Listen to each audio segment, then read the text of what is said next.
രാത്രി പല വീടുകളിലും കറണ്ട് ഇല്ലായിരുന്നു. ഇന്നിപ്പോൾ ഒട്ടുമിക്ക വീടുകളിലും കറണ്ട് എത്തി എന്നുള്ള ഒരു സന്തോഷകരമായിട്ടുള്ള വാർത്ത കൂടി അറിയാൻ കഴിഞ്ഞിട്ടുണ്ട്.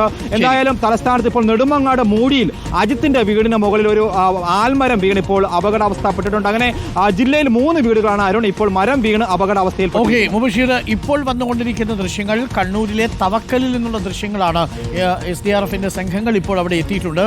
അവർ ബോട്ടുകളിൽ ഡിങ്കി ബോട്ടുകളിൽ അവിടെ നിന്നും അവിടെയുള്ള താമസക്കാരെ മാറ്റുകയാണ്. ഫയർഫോഴ്സിന്റെ അഗ്നിശമന സേനാംഗങ്ങളുടെ ആളുകളാണ് അവിടെയുള്ളത് എന്നാണ് നമ്മൾ മനസ്സിലാക്കുന്നത്. ഫയർഫോഴ്സിന്റെ ഉദ്യോഗസ്ഥരെത്തി ഇപ്പോൾ വീടുകളിൽ നിന്ന് ആളുകളെ മാറ്റി തുടങ്ങിയിരിക്കുന്നു. കണ്ണൂരിൽ തവക്കലിൽ ഡിങ്കി ബോട്ടുകളിൽ രക്ഷാപ്രവർത്തനം നടക്കുന്നതിന്റെ ദൃശ്യങ്ങളാണ് പ്രേക്ഷകർ ഇപ്പോൾ കാണുന്നത്. വടക്കൻ കേരളത്തിലൊക്കെ കനത്ത മഴയാണ്, തെക്കൻ കേരളത്തിലും മഴയുണ്ട്. ചെമ്പഴന്തിയിലും കഴക്കൂട്ടത്തും വീടുകൾ തകർന്നതിന്റെ വാർത്തകൾ നമ്മൾ കണ്ടു. കാസർഗോഡ് റോഡ് ഒലിച്ചു പോകുന്നതിനോടൊപ്പം കാർ ഒലിച്ചു പോയ ദൃശ്യങ്ങൾ നമ്മൾ കണ്ടു. കൊച്ചിയിലും നല്ല മഴയുണ്ട്. ഇടവിട്ടിടവിട്ടാണ് മഴ പെയ്യുന്നത്. ഇപ്പോൾ വീടുകളിൽ നിന്ന് രോഗികളായവരെ അടക്കം ഇപ്പോൾ ഡിങ്കി ബോട്ടുകളിൽ പുറത്തേക്ക് കൊണ്ടുപോകുന്നതിൻ്റെ ദൃശ്യങ്ങളാണ് പ്രേക്ഷകർ ഇപ്പോൾ കണ്ടുകൊണ്ടിരിക്കുന്നത്.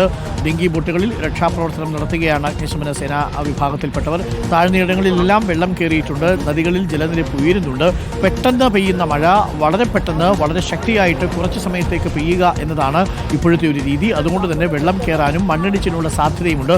അർജുൻ കല്യാട് ഇപ്പോൾ കണ്ണൂരിൽ നിന്നും തത്സമയം ചേരുന്നുണ്ട്. അർജുൻ കല്യാട്, തവക്കലിലാണ് രാവിലെ വെള്ളം കയറിയോ? എന്താണ് അവിടെ ഈ ഡിങ്കി ബോട്ട് എത്താനുള്ള കാരണം?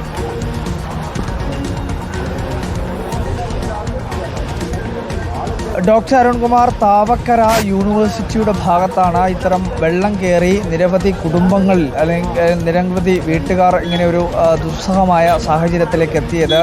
ശക്തമായ മഴ നേരത്തെ രാത്രിയിലും അതുപോലെ തന്നെ പുലർച്ചയിലുമൊക്കെയായി ഉണ്ടായിരുന്നു. അതിൻ്റെ ഭാഗമായാണ് ഈ പ്രദേശത്ത് ഇത്തരം വെള്ളം വളരെ പൊടുന്നനെ വീട്ടിലേക്ക് കയറിയത്. അതിൻ്റെ ഭാഗമായാണ് ഇപ്പോൾ ഈ ഡിങ്കി ബോട്ടുകളും വലിയ JCBയും ഒക്കെ ഉപയോഗിച്ചുകൊണ്ട് നാട്ടുകാരെയും വീട്ടുപകരണങ്ങളുമൊക്കെ പുറത്തേക്ക് എത്തിക്കുന്നത്. നിരവധി വാഹനങ്ങൾ ഉൾപ്പെടെ ഈ പ്രദേശത്ത് ഉണ്ടായിരുന്നു. അതിന്റെ ഭാഗമായി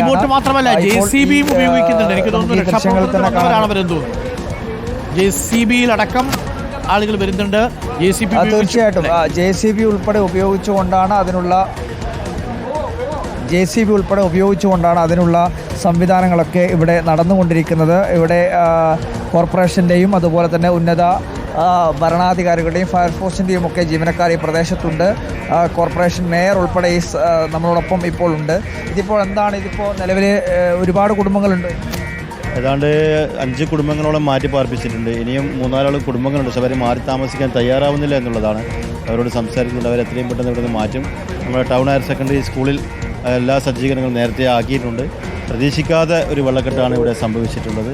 അപ്പോൾ കോർപ്പറേഷൻ്റെ ഭാഗത്തു നിന്ന് എല്ലാ സൗകര്യങ്ങളും കോർപ്പറേഷൻ ചെയ്തിട്ടുണ്ട്. ഫയർഫോഴ്സ് ഉണ്ട്, കോർപ്പറേഷൻ ജീവനക്കാരുണ്ട്, ബന്ധപ്പെട്ട എല്ലാവരും, ഡെപ്യൂട്ടി മേയർ, അതുപോലെ മുൻ മേയറുണ്ട്, കൗൺസിലറുണ്ട്, എല്ലാവരും ഉൾപ്പെടെ വളരെ നാട്ടുകാരൊക്കെ സഹായത്തോടെ എല്ലാവരും മാറ്റിപ്പാർപ്പിച്ചുകൊണ്ടിരിക്കുകയാണ്.